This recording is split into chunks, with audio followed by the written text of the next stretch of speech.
Hello there everyone, Ashnflash here, and welcome on into a LEGO Super Mario 2024 set review. Today we're looking at set number 71438. This is the Super Mario World Mario and Yoshi set. This set is retailing for $129.99 USD or $169.99 Canadian and became available beginning on October the 1st, but was up for pre-order for a while. But it's really interesting. Not a lot of people are talking about this. No review offers were sent out. So I'm so excited to build this and take a look at this. Also up here on the top, I think it's really interesting that we've got 4 pieces for the 1-to-1 piece ratio there for the sizes. And then over here on the back, you could see it in action, some of the play features and different things that you're going to see here. But what I'm most excited for is that the set actually has a little tag for Mario, Luigi, and Peach to scan.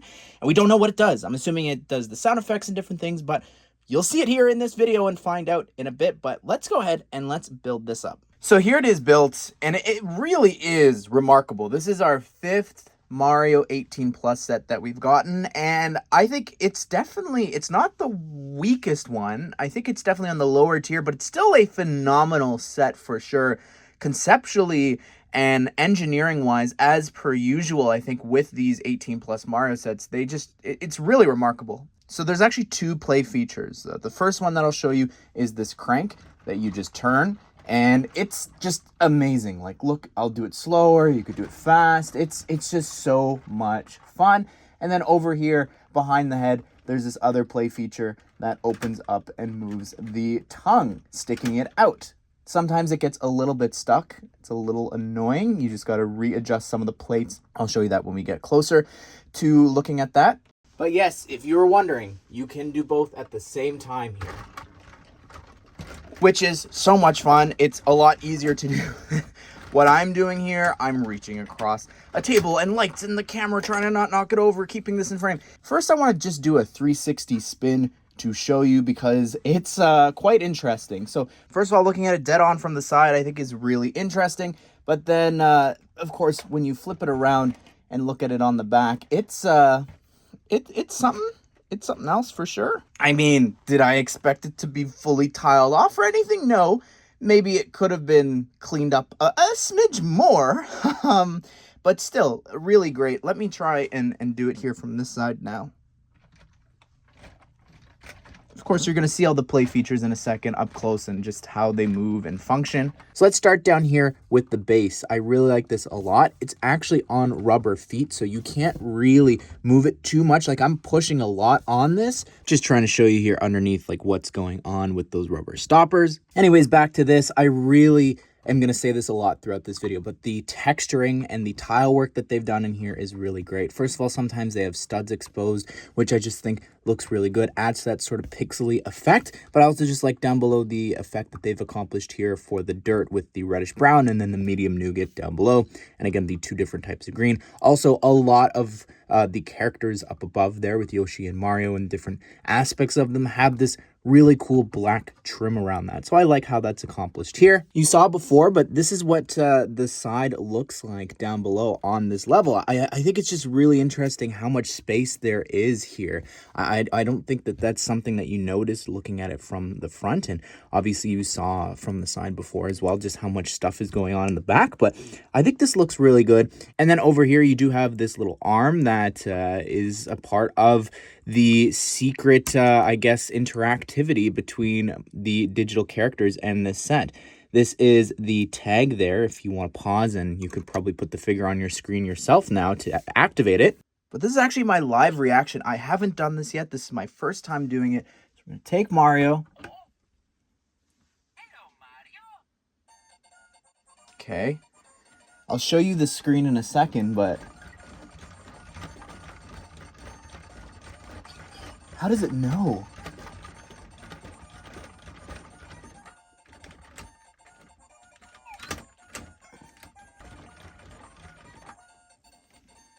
How does it know? What? Is it sound activated?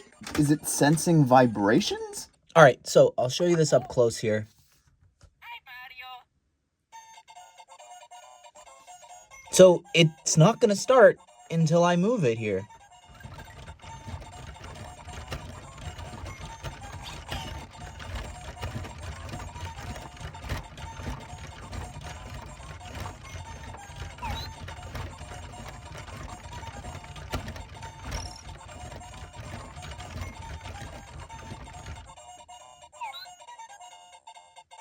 Look at that. That's so interesting.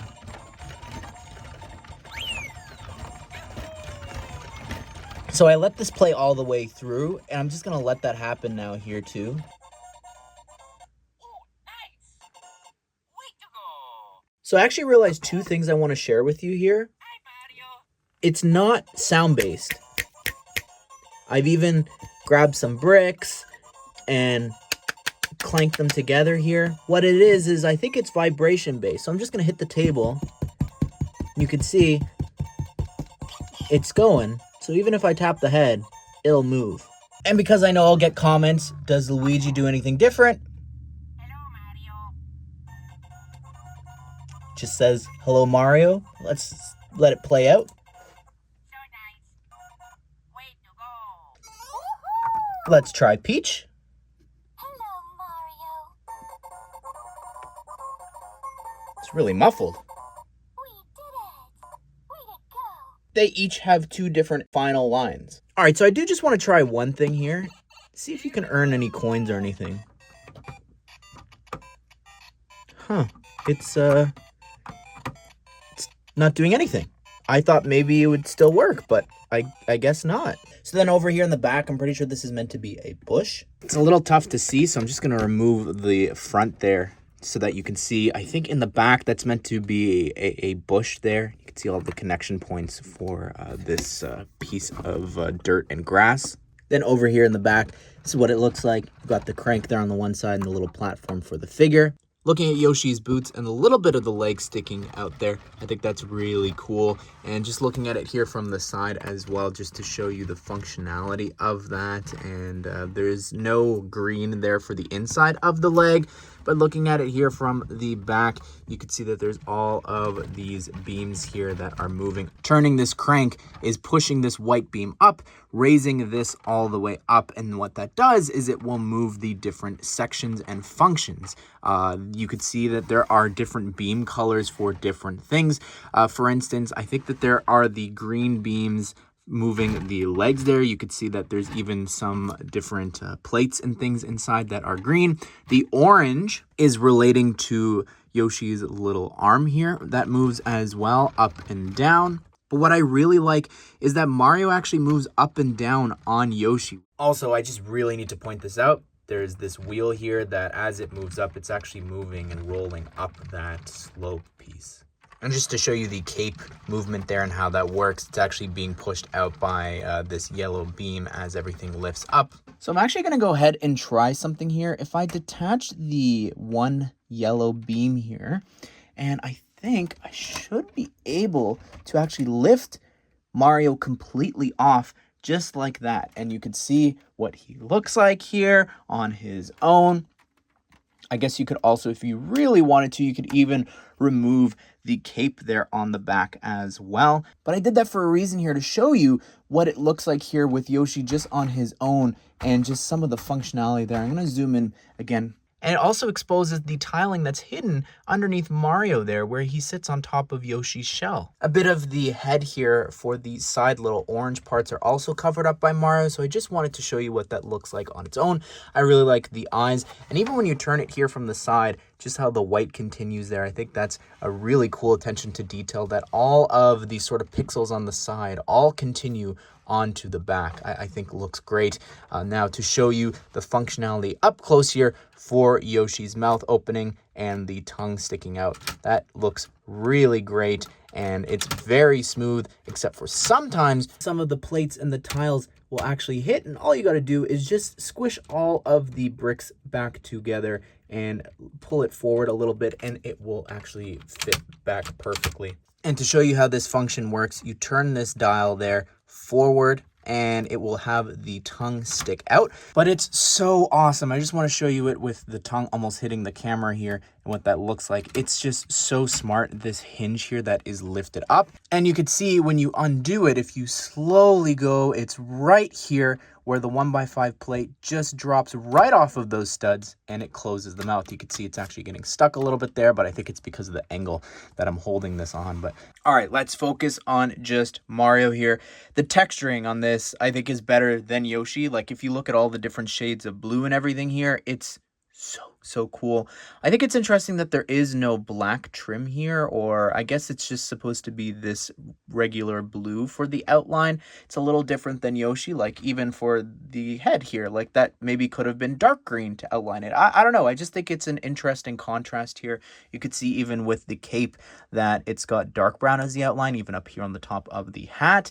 This is the only part that doesn't have an outline on the entire build. I'm just looking at Yoshi. There's no green or any red exposed anywhere, orange. So I think that's also just fascinating. But to show you up close, I guess, the functionality there with the cape moving. But personally, I think this is honestly one of the standouts. And it's this part here that I was saying before. They have some studs showing. It's for the texture of his hair, which is so cool. And his mustache up here in the front, that looks really cool. And I'm going to talk about it more when we look at the instructions. But they help you out a lot when it comes to putting the correct tiles everywhere, which I think is interesting. And just how they've done the top part here for the hat too. There's like this whole platform up here. I don't think it means anything or it doesn't have a function, but it's a good storage spot to hide Mario if you want. Let's take a peep inside the instructions. You can see on the back we've got this image of the two of them, and yeah, same one on the front, so that's kind of a shame. But anyways, taking a look inside, you can pause and read about Super Mario World's story there, taken specifically from the instruction booklet, I guess, for the game. That's really cool. And they've got it in French and Spanish. And this is, I really want now, because of what you saw on the screen and just the fact that it's showing off here in the instructions, I almost want to make the little Koopa and tile that off, because I think those colors pretty much exist now, especially with the new orange color. I think that'll be so much fun to make. But anyways, if you want to pause and read some more about this. Anyways, here are the designers. And again, Carl, just amazing. Did the Mighty Bowser, and just is just an amazing designer. Like genuinely another feat of engineering here. But yeah, you can pause and read some more here.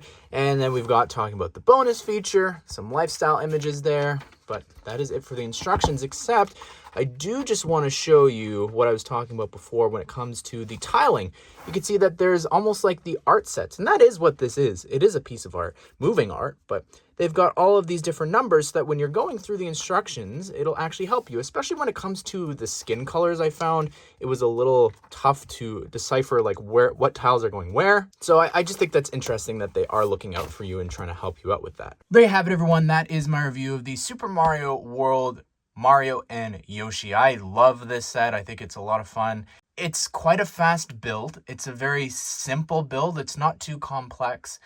And I don't know, I think it's just a little expensive for what it is, but it still is remarkable for like the engineering of it all. The functionality is amazing. I love the Mario interactivity with the digital characters. That's so much fun as always. I don't know why they dropped the ball with the Piranha Plant last year, but I'd love to hear your thoughts. What do you think of this set? Did you pick this up on October the 1st? Be sure to subscribe, turn the bell notification so you don't miss out on future LEGO Super Mario set news and reviews. I've reviewed all of the other 18 plus Mario sets. If you want to check them out, I'll put them all in a playlist here at the end since we're getting this yearly. Hope you guys did enjoy the video. Hope you all have a great day. We'll see you all in the next one.